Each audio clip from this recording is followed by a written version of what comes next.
Hi everybody, and welcome to this week's edition of Straight Talk with Bren O'Brien and Tim Rowe from The Straight, brought to you by our sponsors, Darley and Inglis. Today, we chat about the lure of international horses to Australia, how a political decision in another code in Australia's smallest state might have broader implications and concerns for the thoroughbred industry, questions over a ministerial review.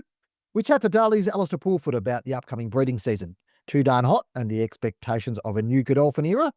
Andrew Hore-Lacy makes his mark at TBA and Aushorse, and in wagering, contrasting fortunes for two of Australia's biggest bookies. Tim, we'll kick off with a timely yarn. A lot of discussion this week about international horses coming to Australia, including one from your good self in Rowe on Monday earlier in the week involving a Japanese star possibly coming for the Everest.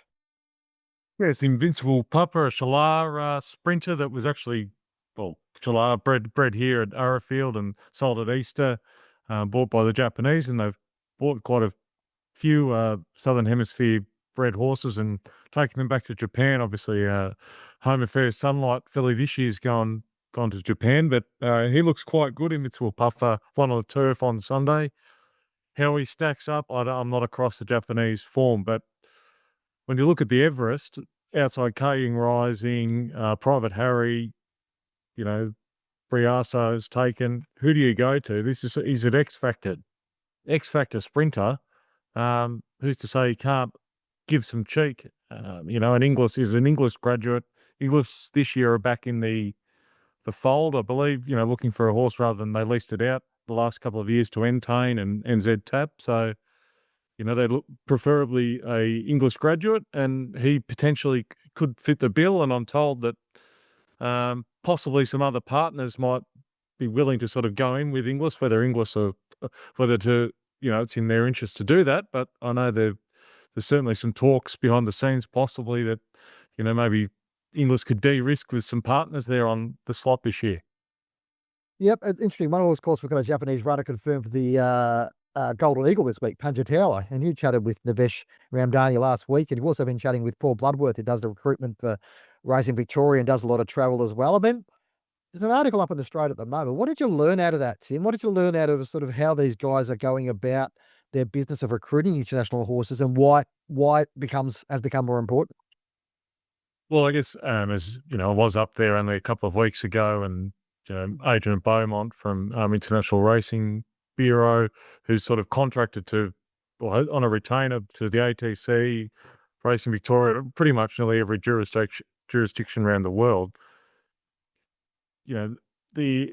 Probably previously with the Melbourne Cup, it was about lifting the profile and things like that. But just with the advent of World Pool and the international wagering appeal of these races, it's worth a lot of money to jurisdictions to have international competition that will encourage their local punters or other punters to bet on, in this case, Golden Eagles and Australian races. And the other interesting thing is, I think, as Peter V'landys has told the Straight previously, the Golden Eagle deserves to be a Group 1.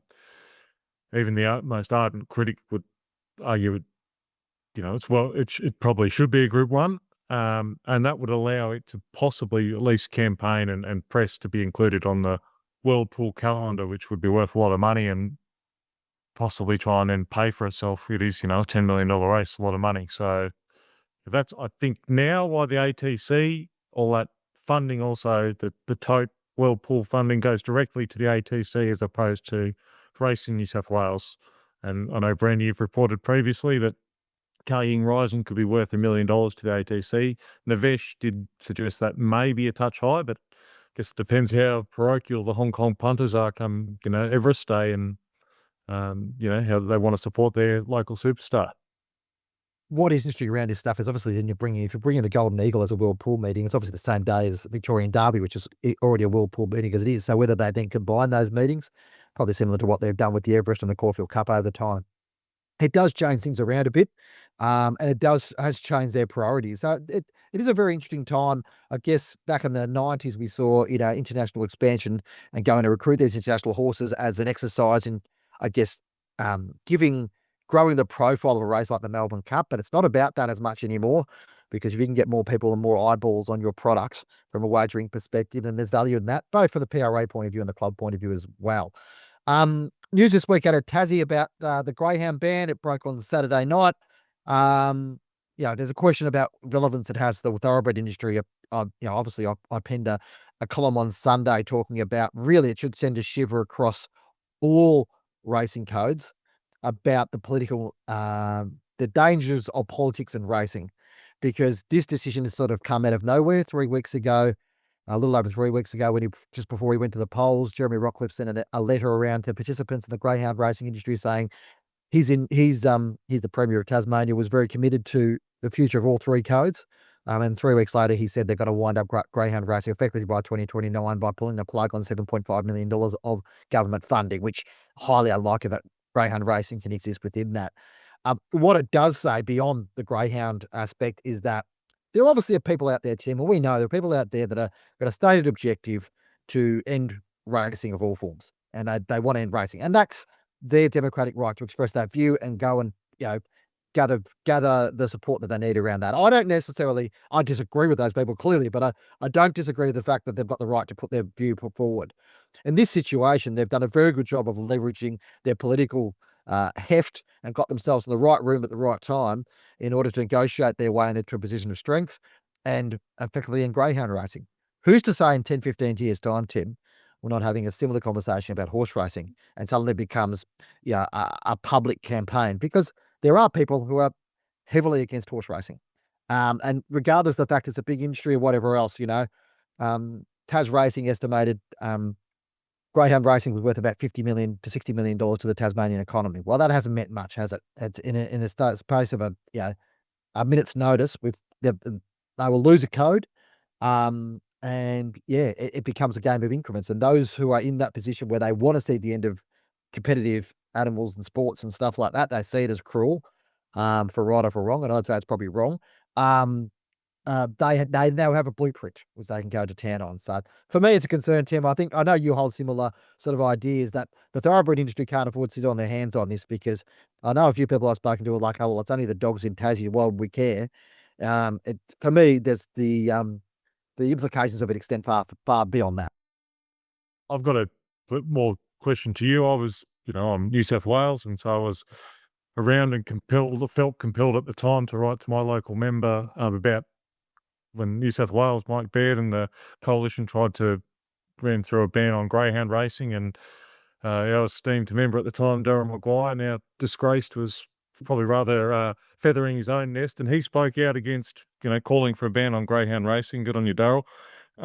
Is there a chance that swell of support for greyhound racing or anti-government could occur in Tassie, or is the political machinations just too different to New South Wales, what played out here?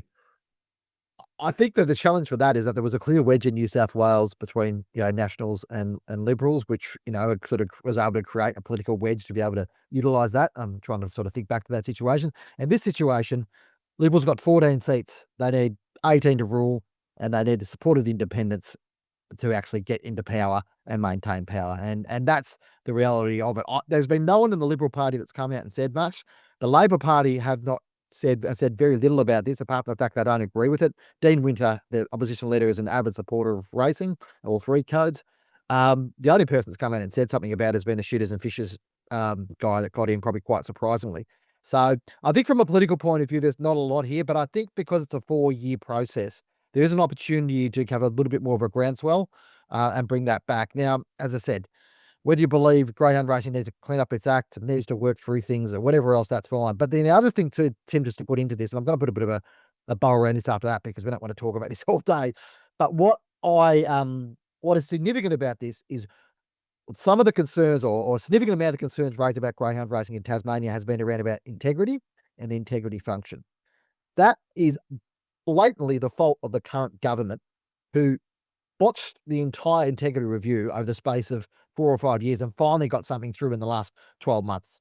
So the reason why they weren't able to was a very publicised case about a leading trainer, and the reason why he was able to wriggle his way out of that net partially was because of the inefficiencies of a integrity system that was not designed properly and was not executed properly. So in the end, the greyhound industry has suffered for the fact that the government haven't probably done their job on this. And that concerns me. And it speaks more broadly to the fact, and I'll now hook this around another issue, Tim. this speaks more broadly to the fact that the government participation in racing needs to be well-intentioned, but also well-educated. And the question around that then hooks into what's gone on in New South Wales, where we've had a review of the Thoroughbred Racing Act announced last week, with Brad Hazzard, the former health minister, put forward as the man who's going to oversee that. All good and well, but unless you get those reviews right, there's significant concerns or significant challenges to actually get the right result out of that, because um, as pointed out by Hamish Esplin on the Straight earlier this week, one of the aspects of the Thoroughbred Racing Review in New South Wales which was not being dealt with, which deliberately said this is not in scope, is the future funding of racing. And that is at the heart of all the challenges of racing. And what do we talk about all the time about the challenges of racing, Tim? It comes back to wagering, it comes back to the way the sport's funded, it comes back to distribution of funds. And for me, you know, I am concerned that in New South Wales, they are going down a similar path where they'll get a review up, but in 5 or 6 years' time, when, let's face it, things are in a bad spot, they'll sit there and go to the racing industry, well, you stuffed this up. Well, it's arguable to say that the government stuffed this up when they weren't broad enough in their scope to actually go and look at what this Racing Act does and why it's no longer fit for purpose in 2025. Yes, I agree with that, Bren. Look, yeah, but in 5 or 6 years' time, maybe Peter V'landys is not there, and a new person comes in with new perspectives. But this is the government's chance. They don't have to enact all the recommendations or anything like that, but at least those advocating for this review, at least examine everything and see what's out there. And I've been getting the calls as you have, Bren, about this is the dissatisfaction of part of this is it's not broad enough because they're just not examining everything. And, as the Rosehill inquiry showed, there is a lot of dissatisfaction out there. And, Peter V'landys has his critics and he'll stand firm on what he believes in. But still, from a government perspective or inquiry perspective, they arguably should be able to examine everything. And as I said, they don't have to enact everything, just at least examine it. Yes, and speaking of Peter V'landys' critics, Mark Latham, probably Peter V'landys' most vocal critic over the past couple of years, has found himself on the opposite side of the ledger there. He's been called before Racing New South Wales stewards, and an interesting development over his run-in with Steve McMahon of the ATC on at a Rosehill meeting back in April. Now, we'll sort of, I won't go into it in detail, Tim, but it is very interesting. Mark Latham will probably be one of those politicians that want to see more things put on the table around this review. It's interesting. He now finds himself answering to the Racing New South Wales stewards as a registered participant because of his role as an owner. So anyway, it's funny how these things work out. But the politics of this game can be brutal. But at the heart of it is an industry that needs to thrive. And if politics is not serving that, then it needs to be fixed. The following segment is brought to you by Inglis. Entries have opened for the Inglis Digital August Late Online Sale. Inglis had a run of extraordinarily successful digital sales of late, including a $1.625 million result for Velocious, while in the just completed early August sale, Cleo Cat sold for $355,000 and Yellow Sam for $305,000. A reminder also that entries for the 2026 Inglis Select Yearling Sale Series close on Friday, August 15. There will again be 4 yearling sales in Inglis next year: Classic, Premier, Easter and HTBA. Go to english.com.au for all the details. And joining us on Straight Talk is Alastair Pulford, Head of Sales at Darley Stallions. Alastair, we are very close to the start of the stallion season, start of the breeding season. How have dominations been travelling to this point of the season for the suite of Darley Stallions? We're actually going really well.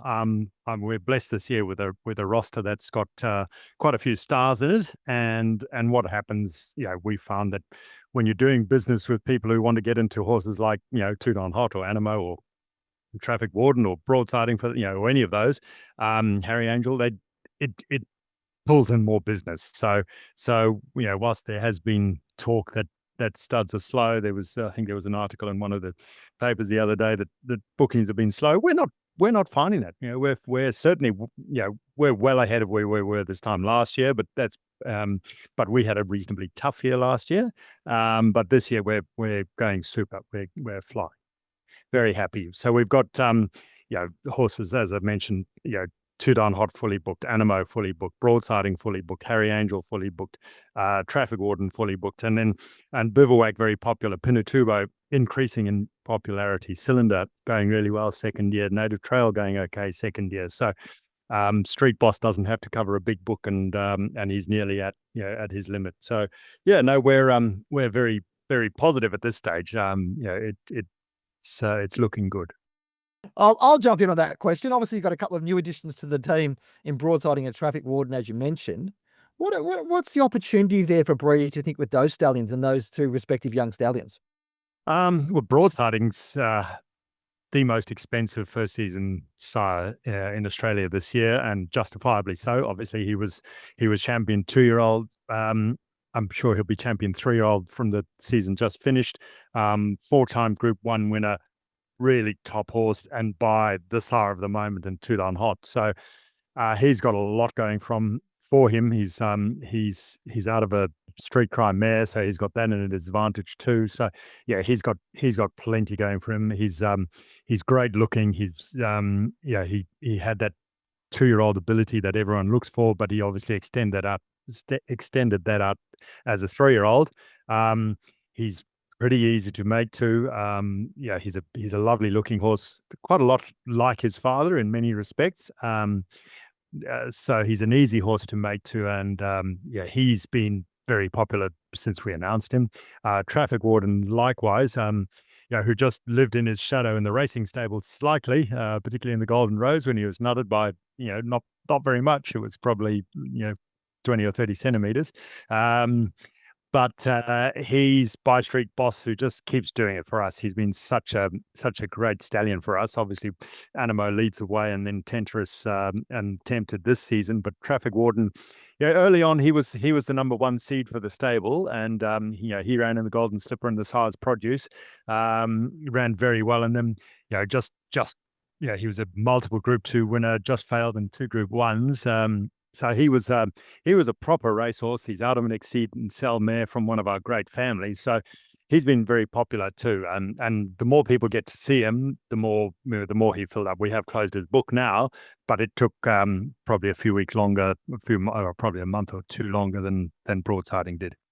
Yeah. And obviously, we could talk about broadsiding. Too Darn Hot returns being highly anticipated. Has the quality of mares you've booked in matched your expectation? Obviously, there's a significant mare already booked in, but beyond Wigs, what's the sort of expectation that the quality of book is? It sort of match where you thought it would be? Absolutely. Obviously, when you're standing at 250,000 plus GST, 275 grand, you need to have a good mare to do that. We've limited his book to 100 mares going into the season, and that so all the top breeders really wanted access to him. We sort of took submissions for mares and approved. So we had some say in that. I don't say we try and tell breeders how to breed their mares, but when you're limited, we were quite particular on the level of mare that we did accept to him. But in any case, it's a natural thing because he stands for enough money that people want to send their best mares. And Alastair, you got me now? Yep. Yeah, we have got you now. You're in now too. Yeah, excellent. So I don't play around with technology. What sort of mares, or what best mares are heading to Too Darn Hot? Is your pedigree or type is there a physical sort of it's probably reasonably well documented. Too Darn Hot's not a great big burly horse himself. He's a beautifully refined. Certainly was as a racehorse. He's put on a bit of weight now that he's a stallion. But he's a lovely, refined, quality thoroughbred. Very elegant horse, very elegant moving horse. So I think people probably send him bigger mares because they know he'll neaten them up. But I think he's just getting just high quality. They don't need to be big to be great runners. Broadsiding is very much like his father, who's 15-3 hands, just a beautiful type of horse. None of these top horses that he's throwing are really big monsters. That's not what you get with Too Darn Hot. It's not what you want with Too Darn Hot. You want something that's quick and lightning on his feet like he was. I remember John Gosden described him as a Ferrari McLaren type. That's the sort of horse he is. He's not a big Mack truck. And some of those higher profile Godolphin mares? Who are you sending this one? We're really buttering up this year. So names that you will know well. In Secret, obviously multiple group. Yeah, Group 1 winner, Elise, multiple Group 1 winner, Flit, the 1,000 Guineas winner, Circular, who's the dam of Cylinder. Who else is there? Just Savatiano, Willowy, Zapateo, Transfers, the dam of Tom Kitten, Parasol is a stakes winning a Stern mare, Lyre, the Blue Diamond winner, Larkspur Run, she's a stakes winning Shamadal mare, Heresy, stakes winning Street Boss mare, Hellfest, stakes winning Fastnet Rock mare. It's a good group. It's as good a group of mares as we'd have ever sent to Stallion, I would imagine. It's an absolute it's something else, really. And sort of a bit, I was going to say a measure of his appeal, and that is that you've auctioning off a nomination to him in support of the Catwalk Spinal Cord Injury Trust. Alastair, talk us through that. What's the idea there, and what are you sort of hoping, obviously, to create a bit of a goodwill and good charity around this very good cause? Yeah, I mean, look, Catwalk, for anyone who knows Katrina Williams, she's an absolutely remarkable human being. So Catwalk was founded by her. Katrina Williams is the wife of Sam Williams, who's Little Avondale stud in New Zealand. She had a terrible accident in 2002 and injured her spine and has been in a wheelchair ever since. She, soon after her injury, she started this foundation, Catwalk, which is about it's about spinal cord injury research. So it's not it's a fantastic charity for getting people from all walks of life who have these spinal cord injuries and are on a wheelchair bound. And it's about putting research money into that, because they're getting closer and closer to a solution or a cure or whatever you want to call it. But it costs a lot of money, and there's some unbelievable work going on around the world, and that work needs funding. It doesn't come for nothing. So being in the horse business, I'm sure, certainly I know enough people that have injured themselves or are in that predicament. But it's not only the horse business. It's anyone. I've been and attended many Catwalk functions in the past, and their stories are absolutely inspirational. The people behind it are inspirational, and it's an amazing charity for a extremely worthwhile cause. So Katrina, we have a great relationship with her. Godolphin have a great relationship with Catwalk, but so do Watership Down, the part owners of Too Darn Hot, and Madeline Lloyd Webber, who's the principal of Watership Down, along with her husband Lloyd Webber, is a former international eventer herself, so she knows what it's like, and she's got no doubt knows people in that same sort of situation. So she's very close to it as well. This isn't the first occasion the Too Darn Hot has donated to Catwalk. We did auction off a service to him in his first or second year at Studder, I remember, but this is a whole different ball game. So now he's standing at a huge amount of money. He's absolutely fully booked going into the season. With his 100 mares, this will be number 101. And I imagine that the people who've supported Catwalk throughout the industry have been fantastic over the years. There's some great stories behind it, and it just it feeds on itself, really. And look, the aim is to get these people in wheelchairs back on their feet, and let's hope this in some way gets them closer to that goal. Yeah, and of course that'll be part of the Inglis Digital August late online sale. Inglis, another fabulous sponsor of this podcast, along with Darley. So an excellent initiative involving collaboration between Godolphin, Watership Down, and Catwalk, as you said.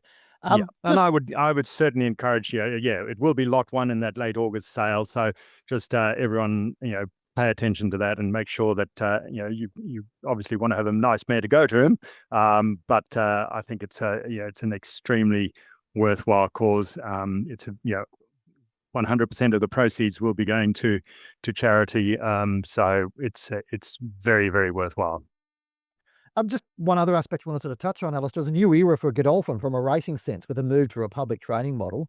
It's been a terrific start with winners to date with a host of new trainers. We've had Chris Waller, we've had Tony and Kelvin McAvoy, we have Michael Friedman. I mean, it must be pleasing from a perspective. Obviously, there's a little bit of what now when you have a change of model, but must be pleasing within the walls there to see things sort of kick off so well. Absolutely, it's great. And look, I mean, obviously, I'm mainly looking at it from the stallions' point of view, I suppose the difference between having a private and a public training model is just the access to more public trainers. So the more public trainers have our horses, obviously that is the better that is for our stallion brand. And when Chris Waller or Tony McAvoy or Bjorn Baker or whoever it might be are winning races with the progeny of our stallions, that's gonna improve the perspective of those stallions, and hopefully they go to the yearling sales and purchase more of those from some of our clients, because our policy is still that we don't sell yearlings, we still race everything we breed. So we're not taking on our clients in the sales ring, so to speak, but we are, hopefully in some way this helps promote the stallion business. So it's been a great start. Let's hope it continues. Alastair, from a Darley perspective, your roster's looking very good at the moment. A lot of young sires coming through, but you're always looking for the next crop of young stallions. You've got some nice young colts that have been dispersed through. Who are you looking forward to seeing sort of produce during the spring and hopefully into the autumn? Well, our exciting 2-year-olds from the autumn were obviously bivouacked by Bivouac, Group 2 winner. He's now with Chris Waller. He's a very, very exciting horse. I think I know that the Cummings team, when they had him, thought the world of him. He won the Silver Slipper. Things didn't quite go his way after that, but I think he's got oodles and oodles of talent. So let's hope he can take the next step and win in Group 1 company. And of course Tentris, who was so impressive, winning the Todman Stakes, and unfortunately injured himself in that race and couldn't go on to the Slipper. But very, very high class street boss colt. So those are the two obvious ones. Those are the two that I've identified themselves so far. But who knows what's in the wings? There's plenty of horses in training, so something might jump out of the ground too. It's they don't always announce themselves as 2-year-olds. Well, even Alastair, even Hawkesbury on Tuesday, I hope I'm Invincible colt won a Hawkesbury maiden, but he could be one to progress through. I don't know where the aims are, but probably gets further than the 1100 he won over. Yeah, absolutely, and he looked very good, winning, didn't he? So let's hope, he can produce to that high, that highest level, because really to become stallions, they have to win at a pretty good level these days. Alastair, thank you so much for your time. Always good to catch up, and all the best for the breeding season. We'll catch you at the stallion parades next week. No worries, I'm looking forward to it. And Tim, just one other thing to touch on for the bloodstock industry after that extensive chat with Alastair. Andrew Hore-Lacy, CEO of Thoroughbred Breeders Australia and Aushorse, announcing a new look team this week. A couple of names we're quite familiar with, Tim, but clearly, Andrew's really clear to make this role his own. He's brought in Leanna Packard, who we know quite well from Newgate. She's the head of marketing and partnerships. Megan McGrath, who's at Victoria Racing Club, is now the head of advocacy and communications. And two people that have worked consistently with the organisation. Maddie Timms, we know very well. Madison Timms is brilliant at her job. I went to a couple of her sessions earlier this year and helped out talking to a couple of their graduate programs around about media and stuff. And Maddie does an absolutely sensational job in education and projects. So it's good to see her getting the support that she needs within that. And Jemmy Cameron, someone who's close to her own heart, now the head of finance and administration. But you get a feeling that the nature of the role and the previous person in the role had a very strong presence, Tom Riley, but that Andrew's going to create this, develop this organisation to stamp himself very much on how he wants to run it, Tim.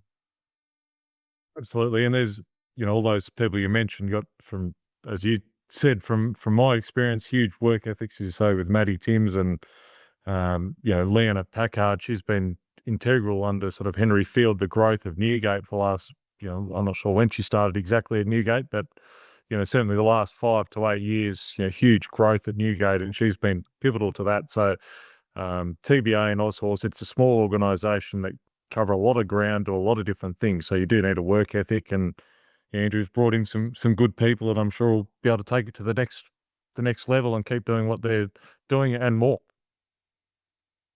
In the wagering world now, Tim, interesting sort of contrast. The two biggest players in global wagering, Entain and Flutter, announced their half-year results over the last week. Flutter last week announcing, things are relatively positive from their perspective. What is significant is Sportsbet returned to year-on-year revenue growth after a little bit of a the Australian wagering landscape's been a little bit rocky for the last couple of years, as we've spoken about. Things are looking a little bit more positive at the moment. Obviously, Flutter's flying because the American market's driving a lot of the growth, but things are now looking a lot more positive. I think 3% growth in revenue for Sportsbet. Their turnover has dropped, but effectively it's dropped about 6% year on year compared to the first half last year. But Australian customers were spending less, but Sportsbet was generating more revenue from those customers, and that mirrors what we're seeing elsewhere. Entain, on the other hand, really strong international results, great results in New Zealand. Obviously, they've driven 12% growth year on year for the NZ tab and the Betcha brand, which is 18% growth on the online market. And obviously they've now got the effectively the legislative net, which gives them a virtual monopoly within New Zealand, which didn't kick in until the 28th of June. So the next half, be really interested to see how that goes. But from an Australian perspective, there's still a few questions around, I guess. 7% down on net gaming revenue year on year. There's an article up in the Straight which sort of details how, a few years ago it was, the growth centre of Entain was driven by Australia, and that's post-pandemic and pandemic wagering boom. And now Australia is one of the few markets that's not growing. But Entain are committed to the Australian market. They'll continue to drive those, what they're doing in the Australian market. But obviously they've got to get through this not so little issue about the AUSTRAC action as well. But really important to have, the bigger players in the Australian market in good health and continuing to post good results.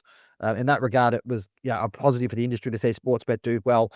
Entain does need to bounce back, but you get the feeling, Tim, that the strength of brand and product that they've already put into space will serve them well longer term. And Tim, another interesting aspect is this increase in minimum bet limits in New Zealand. Obviously, we've seen NBLs become a big part of the Australian market, and I guess there's always a bit of a concern about them not being enforced the way they should. But some positive steps in New Zealand by the look of things, which will please our good mate Michael Gearan, no doubt, who spoke about NBLs on his program a little while back, and the importance of New Zealand punters in an environment where they can't bet externally to be able to make sure they can get the bets they want on.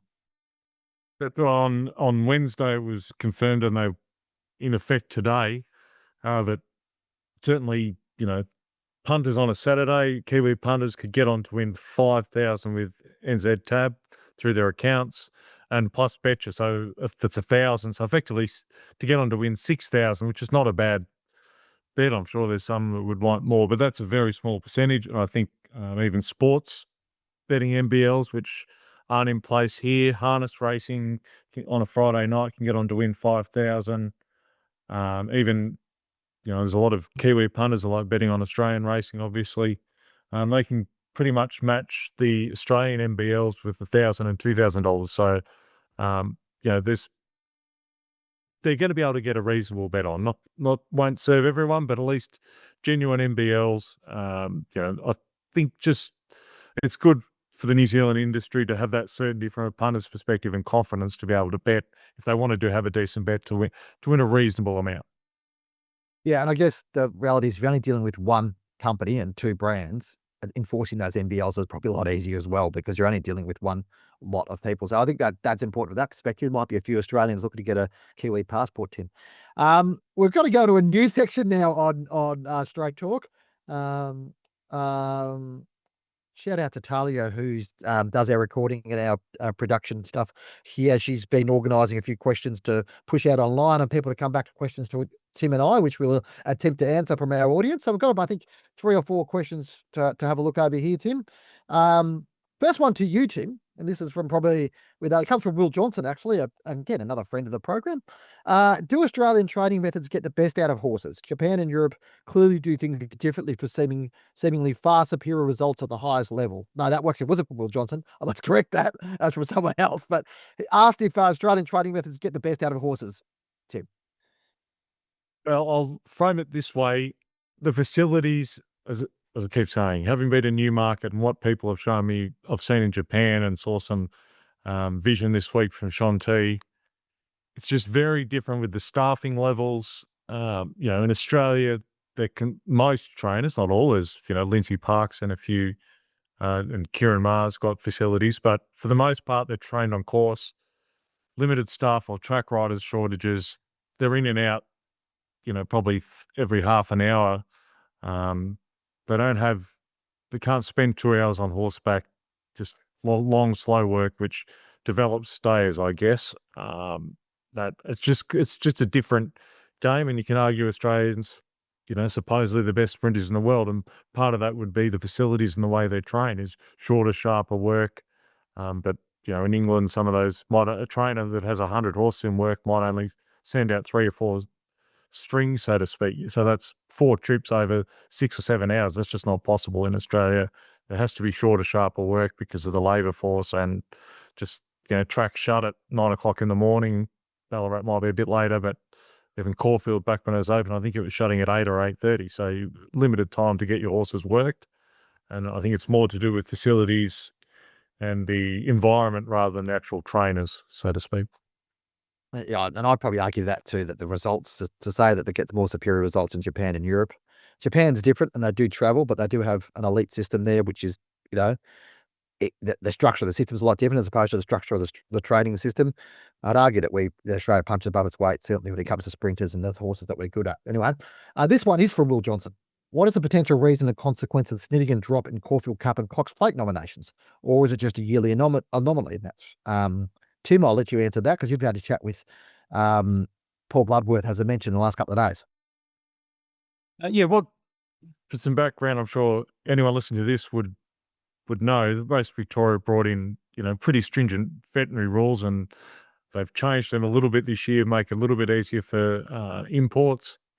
But, in Aidan O'Brien's case, I think he nominated 19 horses for the Caulfield Cup and Cox Plate last year. He's nominated 4 this year. It's just, I think trainers are being smart about which horses they think will suit, rather than just nominating a whole team of them. Even in Australia, it costs money to nominate these horses at a time when it does cost a lot of money to have a horse in work. I think trainers are being smarter and not passing that cost on when realistically they're not going to be running anywhere, in those big races. So, I'm not saying it's an anomaly. I'd say to be sort of ongoing, but more of the horses nominated are probably a greater chance of running in those races. That's what I'd put it down to. Time will tell if I'm right, but that's my assumption at this stage.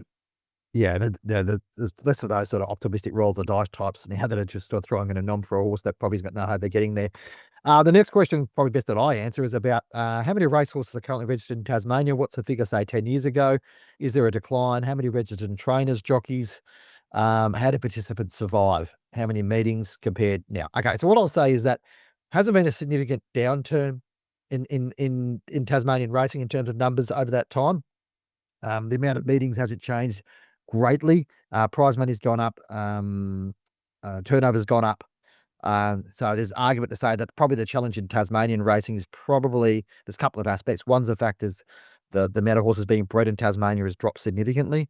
And we're talking from around about 500 a year to, I think, 290 last year, Tim, which was a lot less. So that's a concern from that perspective. Your foal crop drops down. So therefore, there's a lot of horses coming from interstate through digital platforms in order being sold down here to race. So that's part of the challenge they've got, is how you structure your racing to best maximise that longer term. But the broader challenge they've got, Tasmanian racing industry is responsible for about $190 million in expenditure across Tasmania.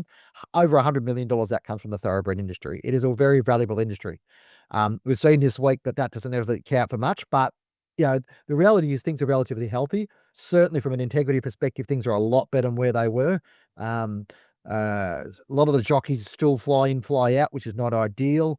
There's always challenges around staff and those things as well. But as a rule, things are relatively, they're not as bad as some may lead you to believe around when Tasmanian racing is at. The challenge is to make sure that breeding industry is strong.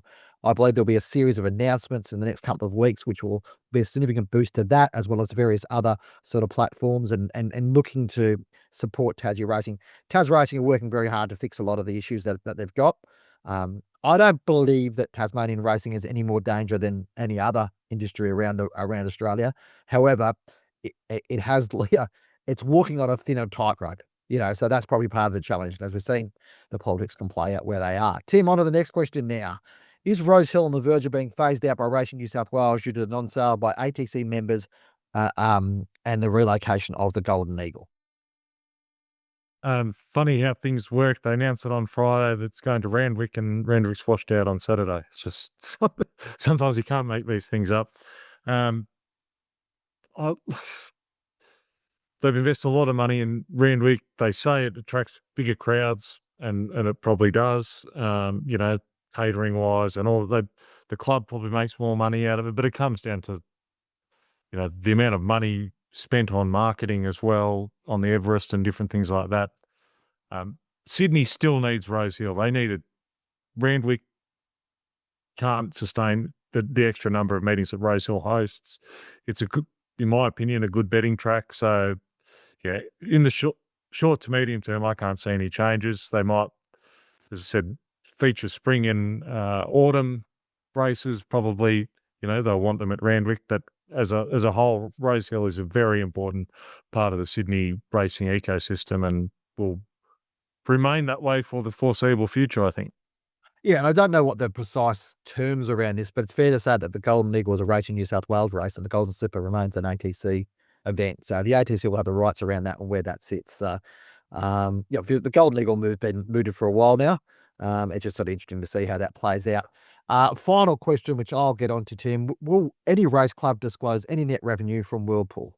Thank you to Jason Cornell for that comment.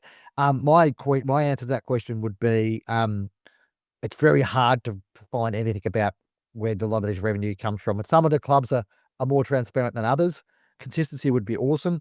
From a PRA perspective, there's one PRA in particular that's very opaque around about the wagering numbers. It's very difficult to access exactly where that wagering number is coming from and breaking it down, which makes it difficult as well. So I'm all for more transparency. A, it makes my job easier. B, it's good for the industry. But your point is well taken, Jason, around that. Okay, thanks for joining us on Straight Talk, brought to you by Inglis and Darley, our fabulous sponsors. Don't forget to give us a rating wherever you're listening to us. And be sure to subscribe. Send us an email as well at editor@thestraight.com.au or any of our social media channels. Ask us a question for next week. And we'll talk to you again next week. Thanks for your time.